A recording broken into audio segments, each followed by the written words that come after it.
Покупки. Когда мы хотим что-нибудь купить, мы идем в магазин. Мне нравится делать покупки в больших универсальных магазинах и супермаркетах. В каждом городе есть продуктовые супермаркеты, универмаги, магазины мужской и женской одежды, бакалейные, булочные, мясные.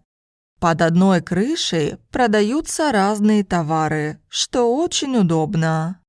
Универсальный магазин, например, соответствует своему названию. Он состоит из многих отделов: готовая одежда, ткани, обувь, спорттовары, игрушки, посуда, электротовары, косметика, белье, фотоаппараты и так далее. Вы можете купить там все, что хотите.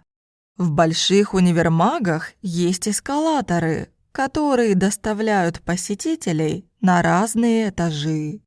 Вещи, которые продаются, лежат на прилавках, чтобы их можно было рассмотреть. В отделе женской одежды вы можете увидеть платья, костюмы, блузы, юбки, пальто, красивое белье и многие другие вещи. В отделе мужской одежды можно выбрать костюмы, брюки, пальто, галстуки и так далее. В отделе трикотажа можно купить свитера, кардиганы, пуловеры с короткими и длинными рукавами, шерстяные жакеты. В отделе косметики продаются крем для лица, пудра, помада, лосьоны и шампуни. В продуктовом супермаркете мы можем купить одновременно сосиски, рыбу, сахар, макароны, муку, крупы, чай.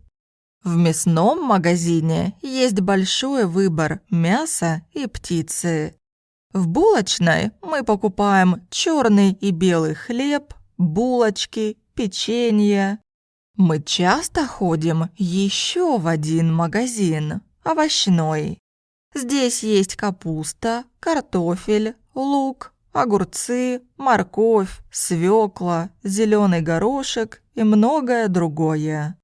Все продается в расфасованном и упакованном виде. Если вы зайдете в молочный магазин, там вы можете купить молоко, сыр, сливки, масло и другие продукты.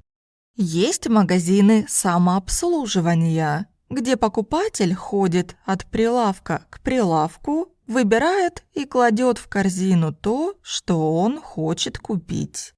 Затем он несет корзину к кассе, где стоимость покупок суммируется.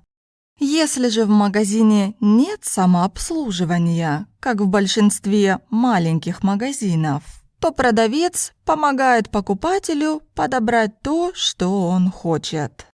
Вы платите деньги кассиру, а он дает вам сдачу.